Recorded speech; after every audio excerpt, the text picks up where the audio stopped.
Bismillahirrahmanirrahim. Welcome to my YouTube channel Advanced Learning Point. Today's video we will learn about the CSS text properties. As website is the best digital source of information and information in the form of text are more powerful and concise. By applying different CSS rules of the text, we can make it more attractive, eye-catching, prominent and more meaningful. Before starting the video, first those who not subscribe my channel yet, kindly subscribe and press bell icon so that all my new videos notification should come right to you.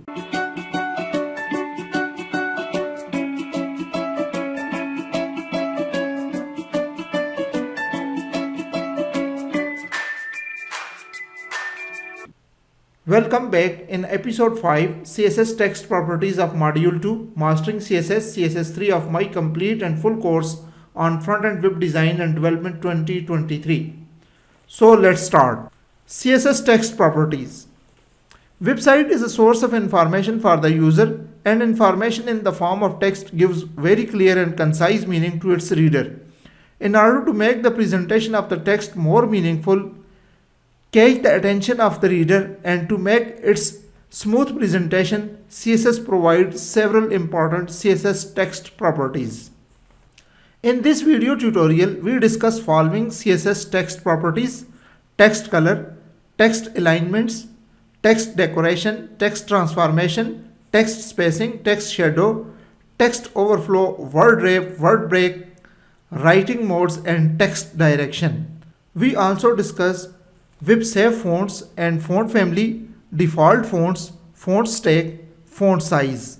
CSS हमें बहुत सी ऐसे rules, ऐसी properties देता है जो हम अपने text पे अप्लाई करके इसे खूबसूरत बना सकते हैं। जो हमारी रिक्वायरमेंट है उसके मुताबिक हम अपने जो टेक्स्ट हम अपनी वेबसाइट पर डिस्प्ले करते हैं या अपनी एप्लीकेशन में शो करना चाहते हैं, तो उसको हम अपनी मर्ज़ी, अपनी रिक्वायरमेंट्स के मुताबिक उसे तब्दील कर सकते हैं। फॉर एग्ज़ाम्पल उसको कलर चेंज कर सकते हैं, उसकी अलाइनमेंट्स लेफ़्ट राइट कर सकते हैं, उसकी decoration for example underline, line above और ये सारी चीज़ें। इसी तरह टेक्स्ट ट्रांसफॉर्मेशन, स्पेसिंग और टेक्स्ट शेडो, बहुत सी ऐसी प्रॉपर्टीज़ हैं जो आज हम पढ़ेंगे जो हमें CSS प्रोवाइड करती है और इनकी मदद से हम अपने टेक्स्ट को खूबसूरत बनाते हैं।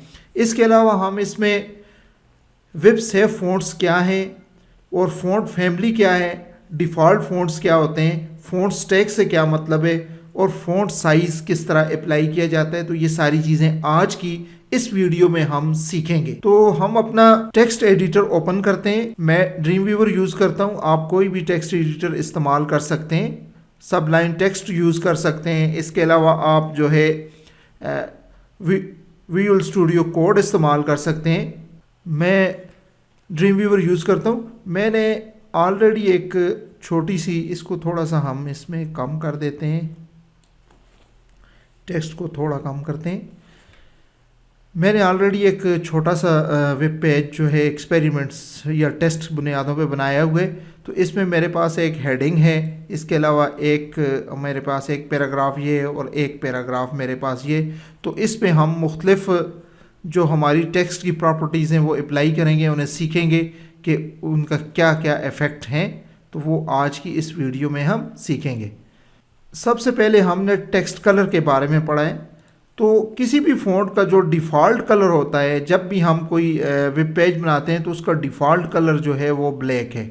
यानी जो भी हमारा टेक्स्ट डिस्प्ले होता है, जैसे ये मेरे पास हेडिंग है, दिस इज़ एन हेडिंग, तो ये आपके सामने ब्लैक है। इसी तरह से तो सबसे पहले हम टेक्स्ट कलर को कैसे चेंज करते हैं, तो हेडिंग में हम जाके सिंपली कलर प्रॉपर्टी को यूज़ करते हैं, कलर, और इसमें कोई भी वैल्यू दे देते हैं। फॉर एग्ज़ाम्पल मैं इसको पिंक कलर दे देता हूँ, तो आप देख सकते हैं कि आपका ये जो इसका कलर आपके सामने पिंक हो गया। आप इसी तरह मैं इसको अगर ग्रीन करना चाहूँ तो यहाँ से मैं इसका कलर ग्रीन कर सकता हूँ। कलर आप मुख्तलिफ़ कलर दे सकते हैं। फॉर एग्ज़ाम्पल मैं इसमें लाइट ग्रे कलर देना चाहता हूँ, तो ये लाइट ग्रे कलर इस तरह से हम दे सकते हैं। इसको अगर मैं रेड करना चाहूँ तो इस तरह से मुख्तलिफ़ वैल्यूज़ दे के आप जो है अपने टेक्स्ट के कलर को चेंज कर सकते हैं। ये तो हेडिंग है। इसी तरह से हम पैराग्राफ में भी जाके कलर चेंज कर सकते हैं। फॉर एग्जांपल इसका कलर मैं अगर चाहता हूँ कि ग्रीन हो जाए तो सिंपली मैं ग्रीन लिखूँगा तो ये आपके सामने इसका कलर जो है वो ग्रीन आपको नज़र आ रहा है। ये यहाँ पे आप देख सकते हैं ये कलर आपका ग्रीन है। ये तो हमने इस तरह से हम कलर टेक्स्ट को मुख्तलिफ कलर दे सकते हैं। अक्सर हम देखते हैं कि जो हमारी वार्निंग होती है वो अक्सर हम शो करते हैं येलो कलर में। फॉर एग्ज़ाम्पल यहाँ पे मैं अगर येलो कर दूँ तो ये देख सकते हैं ये हमारे पास येलो। और अगर हमारे पास कोई एरर मैसेज होता है अपनी वेबसाइट पे तो उसको हम यूजुअली हम रेड कलर में शो करते हैं। तो यहाँ पे आपके पास इसका कलर आपके पास रेड हो जाएगा। तो इस तरह से हम अपनी वार्निंग्स और इन चीज़ों को कलर देते हैं। ये तो हमने टेक्स्ट कलर को कलर कैसे दिया जाता है, कैसे तब्दील करते हैं, तो वो हमने सीख लिया। नेक्स्ट हमारी जो प्रॉपर्टी है वो टेक्स्ट अलाइनमेंट है। टेक्स्ट अलाइनमेंट हम देखते हैं। फॉर एग्जांपल ये मेरे पास इस टेक्स्ट को देखते हैं, ये मेरे पास लेफ़्ट अलाइन है। मैं चाहता हूँ इसको राइट अलाइन कर दूँ तो सिंपल टेक्स्ट अलाइन प्रॉपर्टी को यूज़ करूँगा और यहाँ पे मैं इसको लिख दूँगा राइट। तो ये आप देख सकते हैं ये आपके सामने ये टेक्स्ट आपका यहाँ पर भी और यहाँ पर भी दोनों सूरतों में टेक्स्ट अलाइन हो गया है राइट साइड पे। मैं चाहता हूँ इसको मिडल कर दूँ तो ये आप देख सकते हैं इसको मैं सेंटर कर देता हूँ यहाँ पे सेंटर। तो ये आप देख सकते हैं हमारा टेक्स्ट यानी पैराग्राफ का टेक्स्ट जो है पेज के सेंटर में आ गया। इसी तरह से मैं अगर इसको भी देना चाहूँ तो टेक्स्ट अलाइन मैं कहता हूँ सेंटर। तो ये आप देख सकते हैं सेंटर। तो ये हमारे पास हमारा टेक्स्ट सेंटर में हो गया। इसके अलावा हमारे पास टेक्स्ट जस्टिफाई यहाँ पे आप देख सकते हैं कि ये हमारा जो टेक्स्ट है ये लेफ़्ट अलाइन है, लेफ़्ट अलाइन। इसको मैं चाहता हूँ कि ये राइट अलाइन हो जाए। तो ये मैं इसको जब यहाँ पे इसको मैं टेक्स्ट अलाइन राइट करता हूँ तो इस साइड पे अलाइन हो जाता है। मैं चाहता हूँ कि दोनों साइड पे ये अलाइन हो जाए तो उसके लिए हम टेक्स्ट जस्टिफाई की प्रॉपर्टी यूज़ करते हैं। इसको आप देख सकते हैं। फ़िलहाल ये आप यहाँ पे इसको नोट करें। यहाँ पे आप देख सकते हैं कि ये यहाँ पे बिल्कुल अलाइन है और यहाँ पे ये आपके सामने इस तरह से। तो इसको मैं जस्टिफाई करता हूँ तो जस्टिफाई से ये दोनों साइड पे अलाइन हो जाएगा यानी लेफ़्ट और राइट दोनों साइड पे अलाइन हो जाएगा। तो उसके लिए सिंपली हमने क्या करना है कि यहाँ पे टेक्स्ट अलाइन जस्टिफाई। तो यहाँ पे आप देख सकते हैं कि ये इसी तरह से और यहाँ पे आप देख सकते हैं कि ये यहाँ पर भी जस्टिफाई हो गया है यानी ये राइट और लेफ़्ट दोनों साइड पे अब जस्टिफाइड है। तो इस तरह से हम जस्टिफाई की प्रॉपर्टी को यूज़ कर सकते हैं।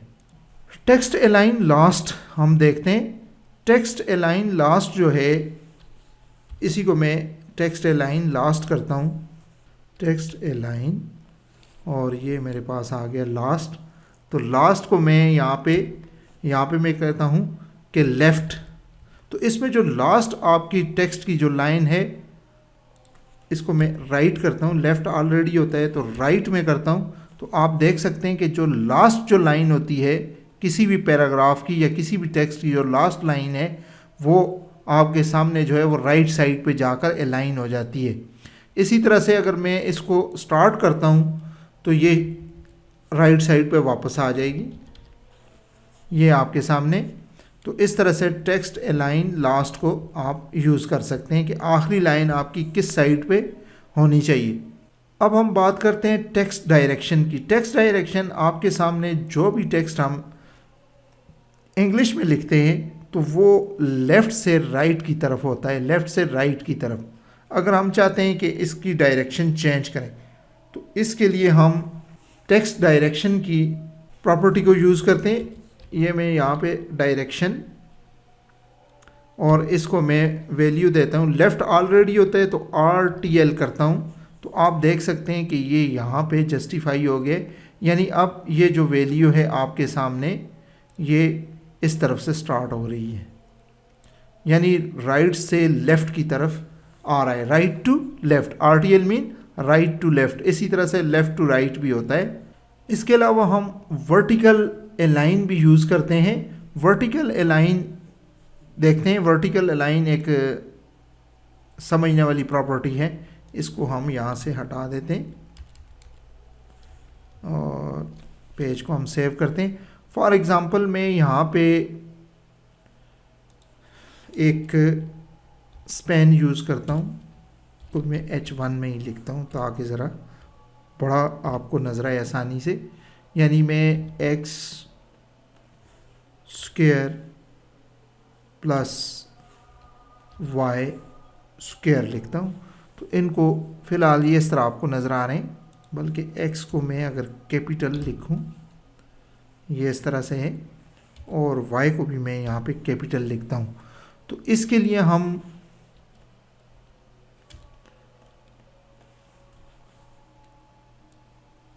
इसी में कॉपी करता हूँ और यहाँ पे रखता हूँ, और फिर यहाँ पे इसको मैं स्पेन को क्लोज़ करता हूँ।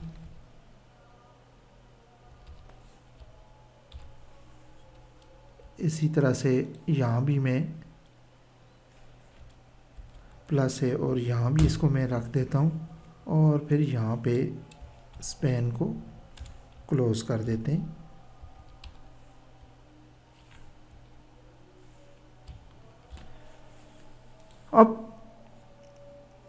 अब हम इस पे वर्टिकल अलाइन की जो हमारी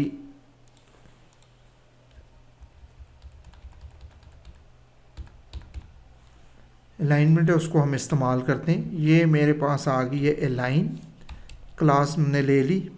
अब हम यहाँ पे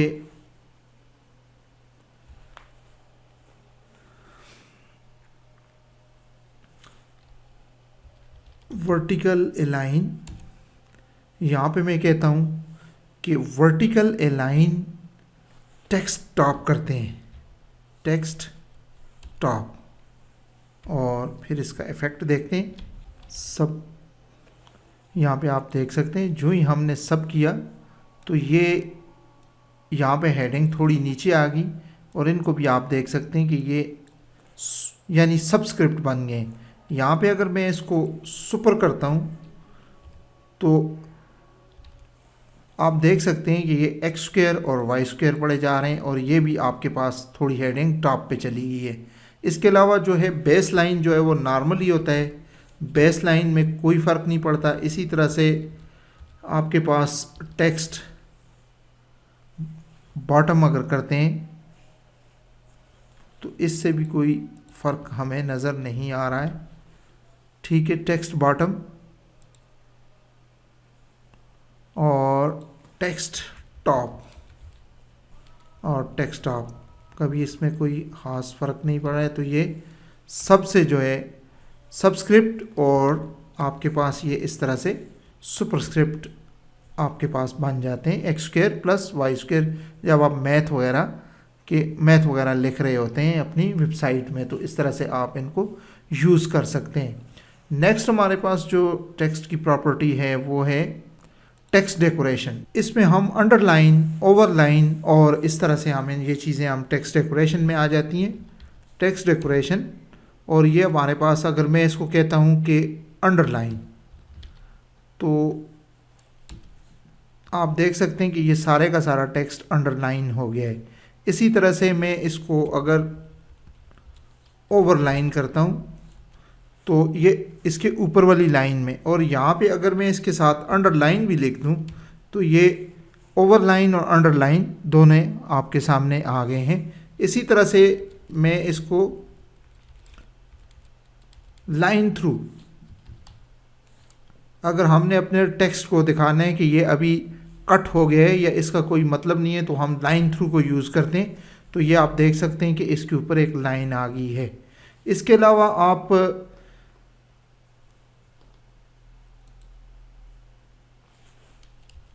टेक्स्ट डेकोरेशन लाइन जो है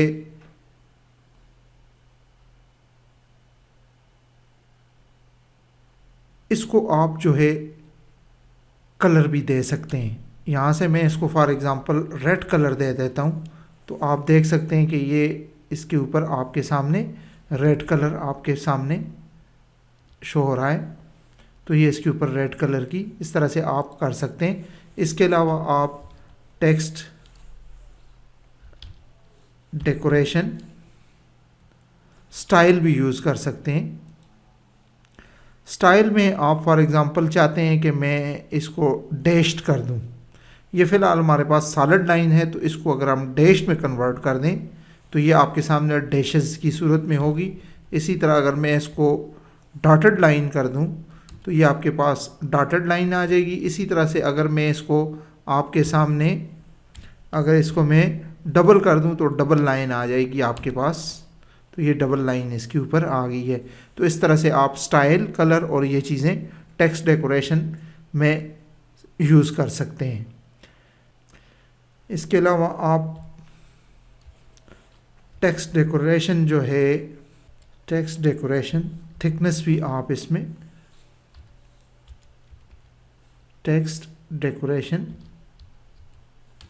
डैश, इसके अलावा इसमें आपके पास फॉर एग्ज़ाम्पल इसको मैं अगर 5 पिक्सल्स करता हूँ तो ये देख सकते हैं कि इसकी थिकनेस जो है डबल है। इसको हम स्टाइल को सॉलिड कर देते हैं, तो सॉलिड में आप देख सकते हैं कि इसकी थिकनेस भी हम कम या ज़्यादा, फॉर एग्ज़ाम्पल इसको मैं अगर 15 कर दूं तो ये आपके सामने इस तरह से हो जाता है, यानी पूरी की पूरी टेक्स्ट जो है आपका छुप गया है इसके पीछे।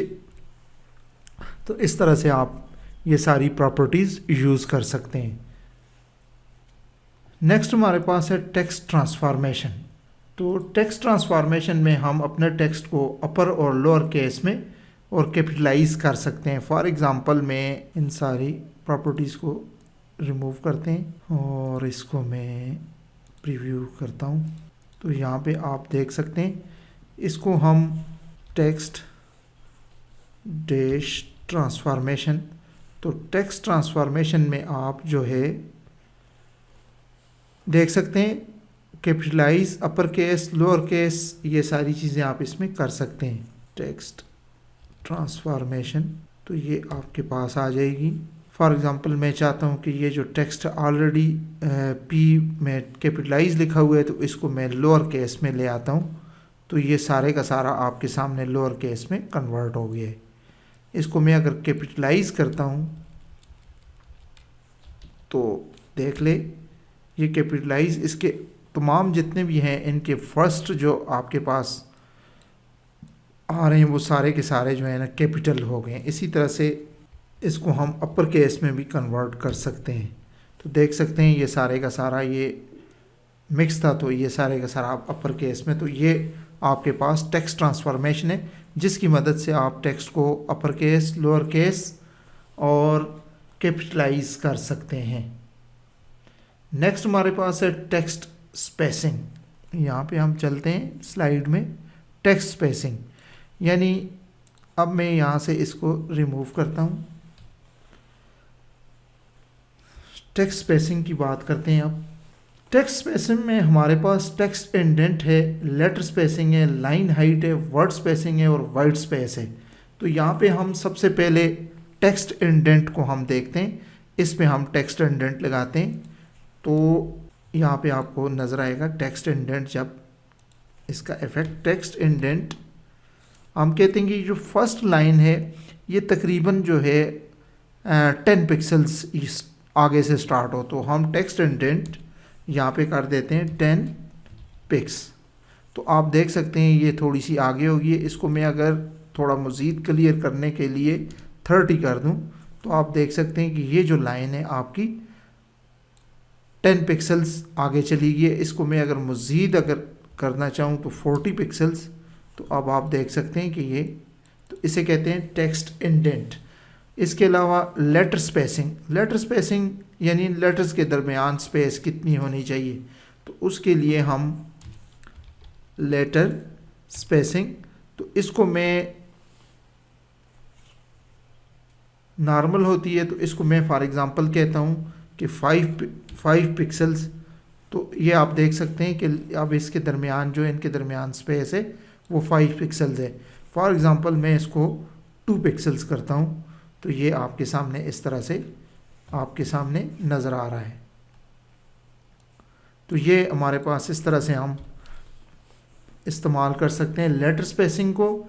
इसके अलावा लाइन हाइट होती है एक लाइन से दूसरे लाइन के दरमियान जो फासला है, तो ये इसको हम लाइन हाइट भी अप्लाई करके देखते हैं। लाइन हाइट इसको हम अगर कहें कि 1.5 पिक्सल्स, तो आप देख सकते हैं इसको मैं अगर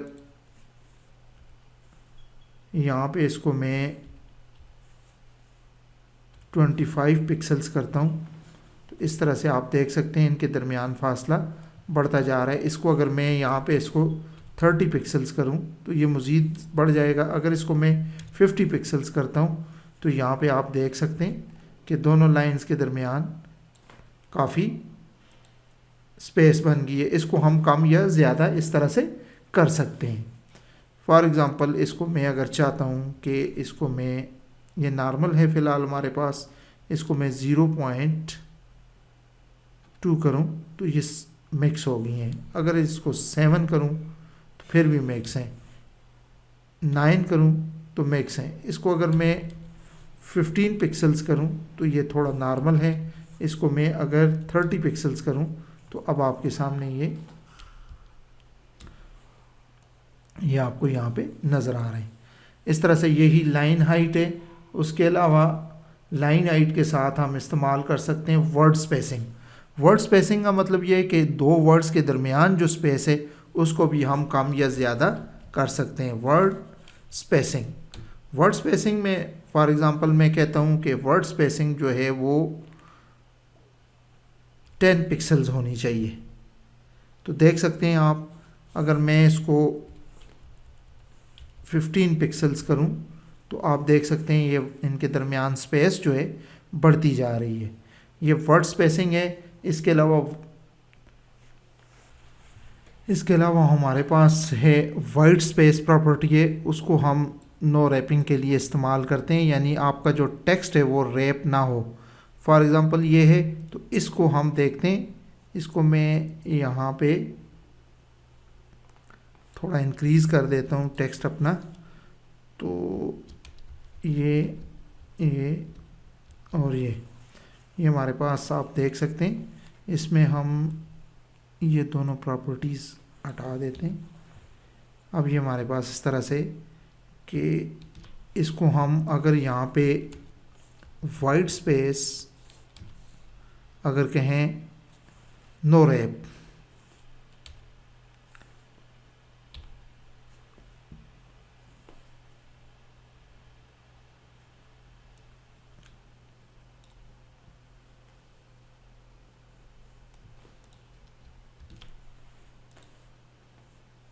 तो आप देख सकते हैं कि ये सारे का सारा आगे की तरफ चला गया है, यानी जो वाइट स्पेस है वो इसमें। और अगर मैं इसको यहाँ पे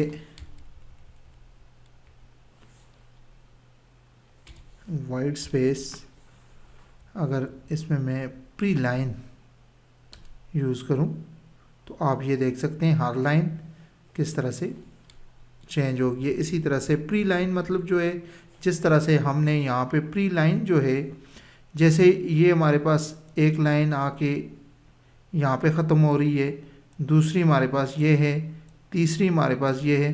तो अगर हम इसको प्री लाइन जैसे ये यहाँ पे लिखा हुआ है तो ऐसे ही नज़र आए, तो उसके लिए हम वाइट स्पेस प्री लाइन की यूज़ करते हैं। ये आपके सामने प्री लाइन है।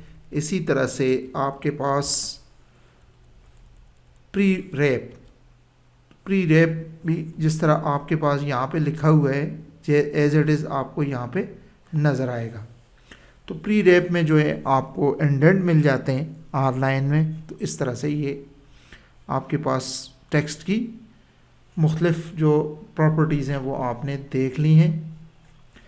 नेक्स्ट स्लाइड में हम चलते हैं, इसको हम यहाँ से फ़िलहाल ख़त्म करते हैं और इसको सेव करते हैं। नेक्स्ट हमारे पास जो प्रॉपर्टी आ रही है टेक्स्ट स्पेसिंग के बाद टेक्स्ट शेडो है। ये बहुत ही ज़बरदस्त प्रॉपर्टी है। तो टेक्स्ट शेडो को हम देखेंगे।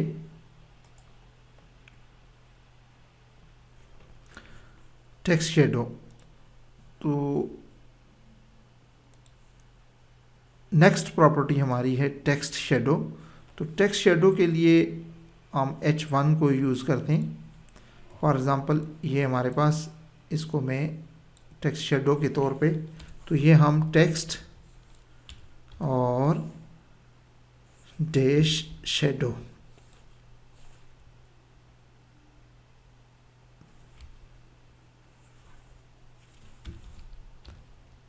टेक्स्ट शेडो में हम फॉर एग्ज़ाम्पल 2 पिक्सल्स जो है वो हॉरिजॉन्टल और 2 पिक्सल्स वर्टिकल फॉर एग्ज़ाम्पल हम इसमें लगा देते हैं।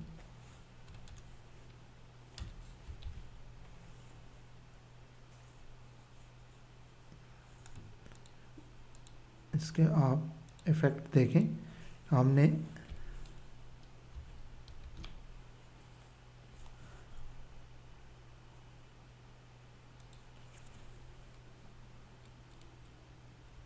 इसका कलर ब्लैक कर देते हैं।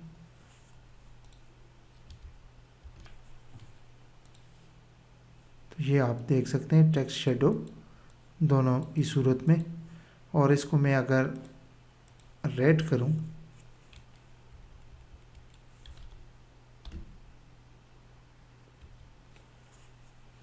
तो ये आप टेक्स्ट शेडो इसमें देख सकते हैं। मैं इसको हटा देता हूं ताकि ये ब्लैक ही हो। और इसके साथ अगर मैं यहाँ पे अगर कलर दे दूं, कलर इसको मैं रेड दूं, तो जो शेडो हमारे पास आ रहा है वो रेड है। मैं ये आपको जो है राइट साइड पे इसकी शेडिंग नज़र आ रही है। अगर हम इसको लेफ़्ट साइड पे लेना चाहें तो उसके लिए हम माइनस को यूज़ करेंगे, यानी माइनस वैल्यूज़ को यूज़ करेंगे। ये हम यूज़ करते हैं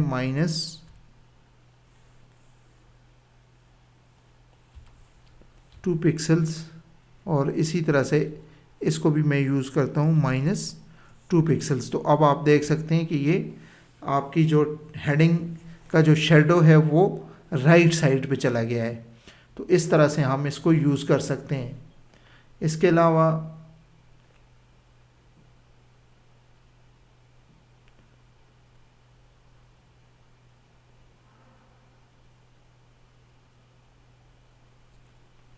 हम इसमें अगर ग्लो इफ़ेक्ट अगर हम इसमें लाना चाहें तो मैं यहाँ पे एक चीज़ और ऐड करूँगा, 5 रेडियस जो इसमें जो ब्लर है, ब्लर को हम यूज़ करेंगे। तो ये आपके सामने इस तरह से, यानी इसमें जो ग्लो या जो ब्लर की अमाउंट है वो हम इसमें शामिल कर लेंगे। तो इस तरह से ये हमारे पास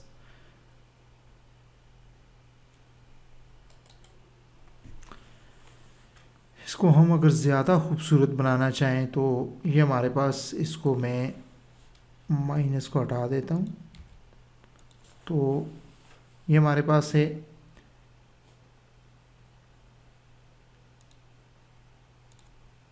एक खूबसूरत इफ़ेक्ट क्रिएट करते हैं। इसमें हम कलर हम इसमें वाइट ले लेते हैं और वाइट ले लिया। तो ये आप देख सकते हैं इसमें कि ये इतना खूबसूरत आपके सामने एक कलर बन गए, जिसकी जो शेडो है वो, इसको अगर मैं एक और काम करूं, यहाँ से जो है इसको मैं 1 पिक्सल और इसको मैं करूं 2 पिक्सल्स ब्लर दे दूं, और इसको मैं अगर कलर दे दूं ब्लैक, तो ये आपके सामने इस तरह से नज़र आएगा। और इसमें मज़ीद हम खूबसूरती ला रहे हैं। इसको मैं 0 और इसके अलावा 25 पिक्सल्स, और फिर उसके अलावा ब्लू, फिर उसके अलावा फिर 0 यहाँ पे हमने एक चीज़ हमसे रह गई है, यहाँ पे अगर हम कामा डालें तो आप देख सकते हैं इस तरह के इफ़ेक्ट्स। फिर उसके बाद दोबारा मैं यहाँ पे अगर कामा डालूँ और यहाँ पे देखें 0.05 पिक्सल्स और डार्क ब्लू, अगर मैं ऐसे करूँ डार्क ब्लू, तो आप देख सकते हैं कि ये एक खूबसूरत इफ़ेक्ट आपके सामने, एक खूबसूरत जो है टेक्स्ट का इफ़ेक्ट बन गया है। तो इस तरह से हम टेक्स्ट शेडो को इस्तेमाल करके किस तरह से अपनी हेडिंग्स को, किस तरह से अपने टेक्स्ट को खूबसूरत और अट्रैक्टिव बना सकते हैं। तो ये टेक्स्ट शेडो जो है एक बहुत ही ज़बरदस्त डेकोरेटिव CSS की प्रॉपर्टी है। तो नेक्स्ट हम चलते हैं text overflow, word wrap, text overflow, word break और राइटिंग मोड्स और टेक्स्ट डायरेक्शन की हम बात करेंगे। टेक्स्ट डायरेक्शन तो ऑलरेडी हम देख चुके हैं, ये भी हम देखेंगे। इसके अलावा हम टेक्स्ट ओवरफ्लो को हम देखते हैं। फॉर एग्ज़ाम्पल सबसे पहले हम टेक्स्ट ओवरफ्लो को चेक करते हैं।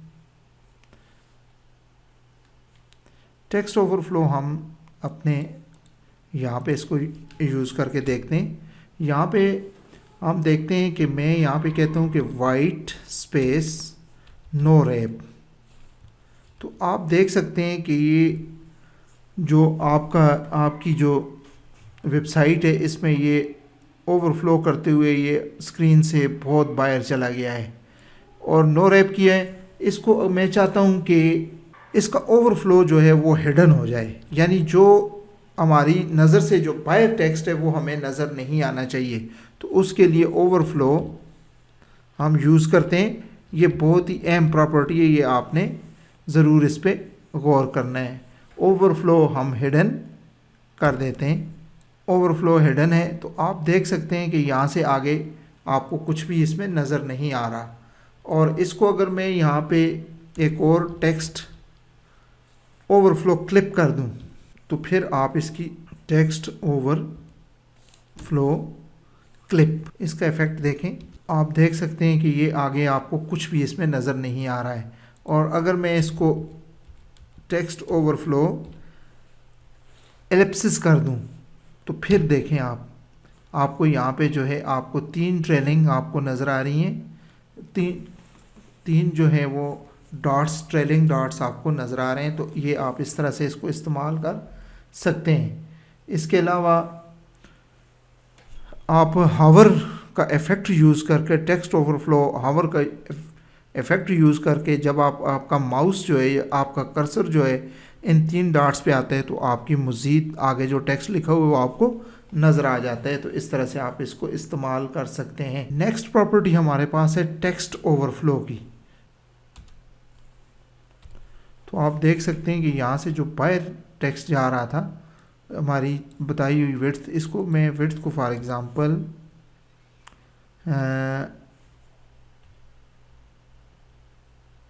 100 कर देता हूँ। तो हिडन से हमारे पास ये, और वर्ड क्लिप के बजाय हम एक और चीज़ इस्तेमाल करते हैं, text overflow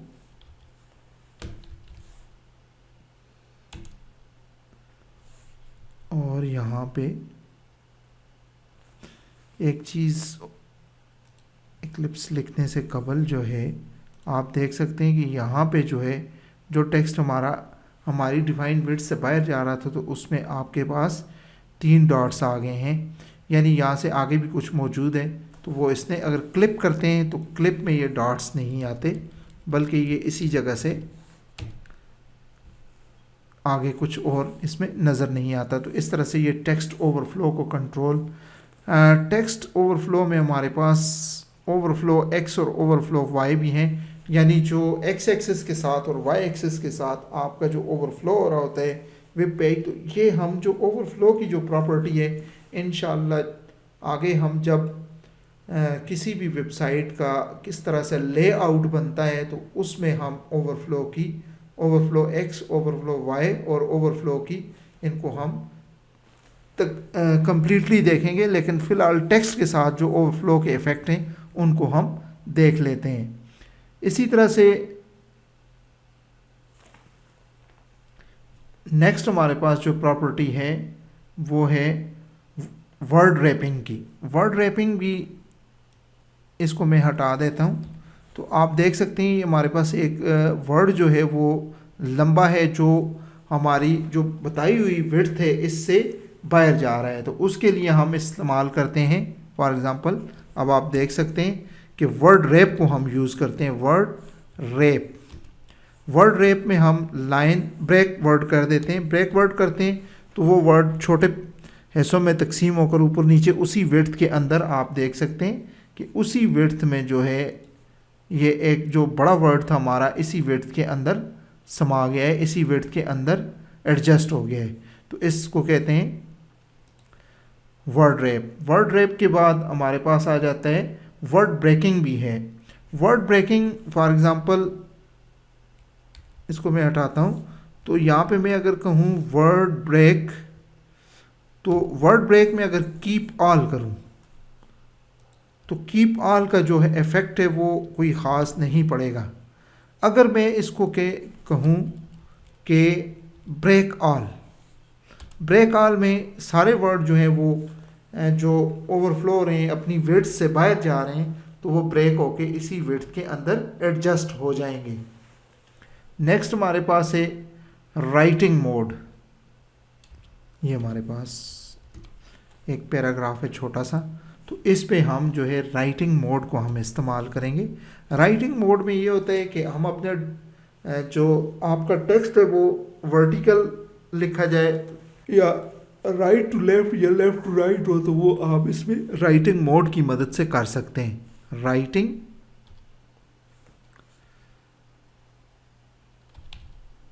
dash mode.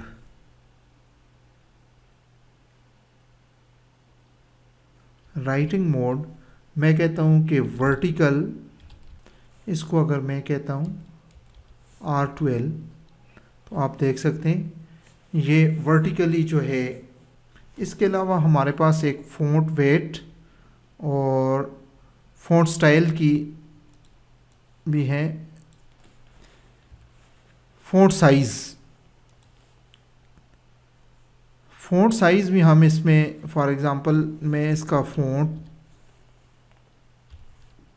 Size पे बात कर लेते हैं पहले। फ़ॉन्ट साइज़ में फॉर एग्ज़ाम्पल इसका कहता हूँ कि ये पिक्सल्स में भी हम डिफ़ाइन कर सकते हैं। 10 पिक्सल्स आप देख सकते हैं। नॉर्मल जो है वो 16 पिक्सल्स होता है, तो इसको मैं 20 पिक्सल्स कर देता हूँ। ये देखें, इसको हम फॉर एग्ज़ाम्पल मैं कहता हूँ कि 25 REM, तो ये बड़ा हो गया है। इसको मैं 1.5 REM, तो ये थोड़ा और इस तरह से REM में भी और EM में भी हम इनको डिफ़ाइन कर सकते हैं। तो इस तरह से मुख्तलिफ़ यूनिट्स को इस्तेमाल करके आप इसके फ़ॉन्ट के साइज़ को बड़ा या छोटा कर सकते हैं। मैं फॉर एग्ज़ाम्पल इसको कहता हूँ कि 25 पिक्सल्स हो जाए, तो ये बड़ा हो गया है। इसी तरह मैं इसको अगर 50 पिक्सल्स कर दूँ तो ये और बड़ा हो गया है। तो इस तरह से आप फ़ॉन्ट साइज़ की प्रॉपर्टी को यूज़ करके यानी फ़ॉन्ट का जो साइज़ है कम या ज़्यादा कर सकते हैं। इसके अलावा फ़ॉन्ट वेट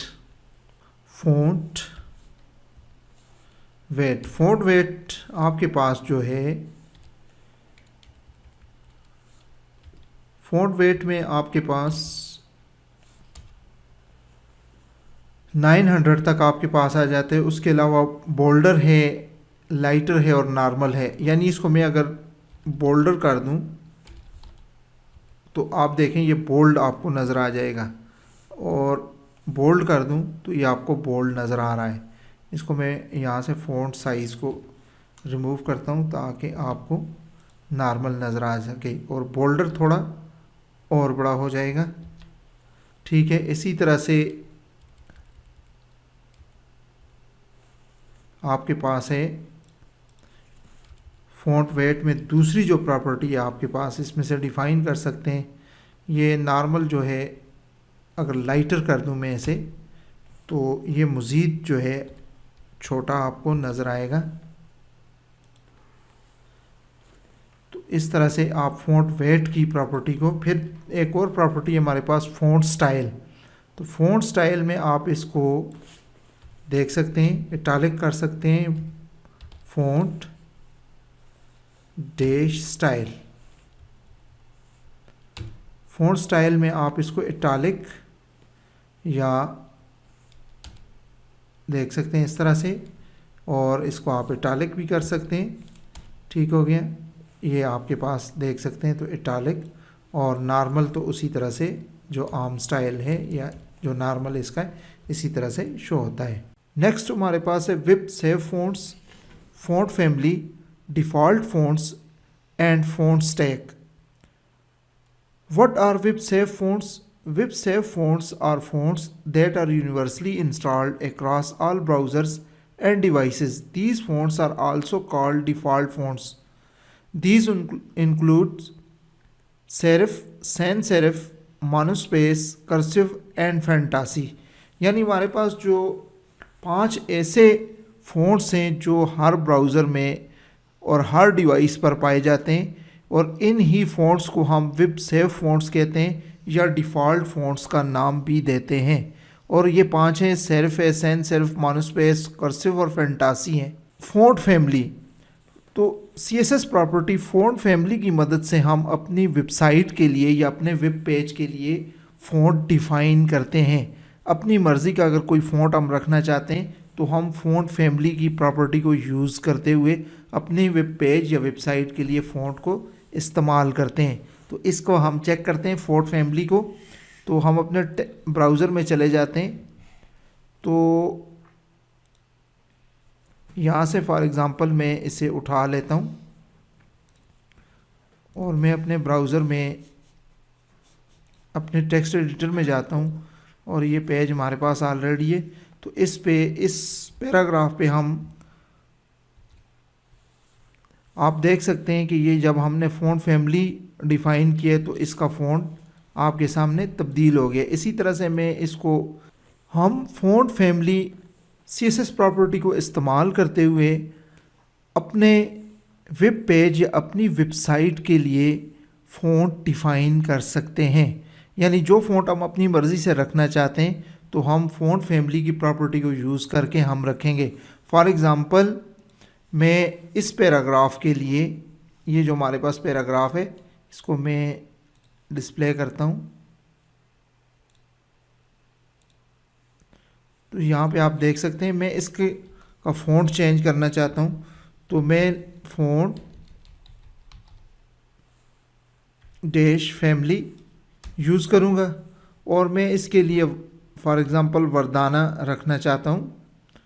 तो आप देख सकते हैं कि ये यहाँ पे फ़ॉन्ट इसका चेंज हो गया है। मैं अगर इसको एरियल कर देता हूँ तो आप देख सकते हैं इसका फ़ॉन्ट चेंज हो गया है। इसी तरह से मैं इसको फॉर एग्ज़ाम्पल मैं इसमें मेरे पास काफ़ी सारी लिस्ट खुल गई है, इसमें से कोई एक फ़ॉन्ट मज़ीद में आपके सामने जो आसान हो, फॉर एग्ज़ाम्पल ये कॉन्सोलेस हम इस्तेमाल करते हैं। कॉन्सोलेस तो आप देख सकते हैं कि यहाँ पे ये फ़ॉन्ट बिल्कुल तब्दील हो गए। तो इस तरह से हम फ़ॉन्ट फैमिली की प्रॉपर्टी को यूज़ करते हुए हम अपनी वेबसाइट के लिए कोई भी फ़ॉन्ट इस्तेमाल कर सकते हैं। दूसरी चीज़ इसमें फ़ॉन्ट स्टैक क्या होता है। जब हम फॉर एग्ज़ाम्पल ये हमारे पास काफ़ी सारे इसमें फ़ॉन्ट्स आ रहे हैं। ये फॉर एग्ज़ाम्पल हमारे पास एक ये है, इसी तरह दूसरा ये है, तीसरा ये है, चौथा ये। जब हम मल्टीपल फ़ॉन्ट्स को कॉमा सेपरेटेड की मदद से हम जब अपनी वेबसाइट के लिए इस्तेमाल करते हैं तो इसको फ़ॉन्ट स्टैक कहा जाता है। फ़ॉन्ट स्टैक का फ़ायदा ये होता है कि जब भी हमारी वेबसाइट पे उसे इन फ़ॉन्ट्स अगर जब वो ब्राउज़र यूज़र के ब्राउज़र में हमारी वेबसाइट ओपन होती है तो वहाँ पे अगर जो हमने एक फ़ॉन्ट अपने वेबसाइट के लिए डिफ़ाइन किए हुए अगर वहाँ पे इंस्टॉल्ड नहीं है तो वो वेबसाइट थोड़ी वहाँ पे अगली नज़र आएगी, इतनी अच्छी वो डिस्प्ले नहीं देगी। तो इस किस्म के बिहेवियर से बचने के लिए जो है हम मल्टीपल फ़ॉन्ट्स जो है ना इस्तेमाल करते हैं, ताकि अगर एक फ़ॉन्ट उसे यूज़र के सिस्टम पे ना मिले तो वो उसी फ़ॉन्ट स्टैक में से कोई दूसरा उठा ले, कोई तीसरा उठा ले या कोई चौथा उठा ले। तो इस तरह से हम अपने वेबसाइट के लिए मल्टीपल फ़ॉन्ट्स को इस्तेमाल कर सकते हैं। तो मल्टीपल फ़ॉन्ट्स को फ़ॉन्ट स्टैक कहा जाता है, क्योंकि इनमें से जो भी अवेलेबल होगा यूज़र के सिस्टम पे तो वो आप हमारी वेबसाइट पे वही मतलब अप्लाई हो जाएगा। In the last, thanks for watching. Please do not forget to subscribe, like and press bell icon. Thanks for advanced learning point.